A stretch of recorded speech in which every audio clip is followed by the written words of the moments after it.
யோ அமலச்சக்கா யோ வாயா வாயா. சென்னையில இருந்து நம்ம டிஷர்ட் கொடுத்துருக்காங்க. சென்னையில இருந்தா? சென்னை டிஎன்பிஎல்ல விளையாடுற டீம் இவங்க டீம் விளையாடுறவங்க 4-5 பேர் அந்த டிஎன்பிஎல்ல விளையாடுறவங்களா சேப்பாக்க ஸ்டேடியத்தில் விளையாடுவாங்க. நம்மள மாதிரி இந்த கம்மாக்குள்ள ஊட்டி போல விளையாட மாட்டாங்க. சேப்பாக்க என்னது அது பிரிச்சு காட்ட முடியாது. ஒரு பீஸ் முடியாது. பேக்கிங் நம்ம அந்த அளவுக்கு குவாலிட்டியா பேக் பண்ணிருக்கோம். பாத்துக்கோங்க. லோயர் டிராகன் பறக்கிற மாதிரி அவங்க அடிச்சா பந்து பறக்குமா, சிஸ்ஸாத்து அடிப்பாங்களாம். எம்எஸ் தோனிக்கு டப்பு கொடுப்பேன் அப்படிங்காரு. நம்ம செங்கல்பட்டு நம்ம அண்ணன் வேலுமுருகன் இருக்கிறவரு, வேலுமுருகன் டீம் அங்க இருக்க நம்ம 2 பேரும் பாத்துக்கோங்க. Double sublimation. டீம் பேரு ஆமாயா, டீம் பேர் வந்து இங்க போட்டுருப்பாங்களே வல்கணும். ஒரு டீமை பாத்துக்கோங்க.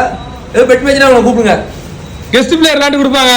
நானும் ஒரு பெரிய பிளேயர் தான், என்னையும் கூப்பிடுவாங்க, நானும் போவேன். உங்களுக்கு கிரிக்கெட் ஜெர்சி எது அடிக்க நம்ம கனெக்ட் பண்ணுங்க. பேக்கிங் எடுத்து காட்டியா பாப்போம்.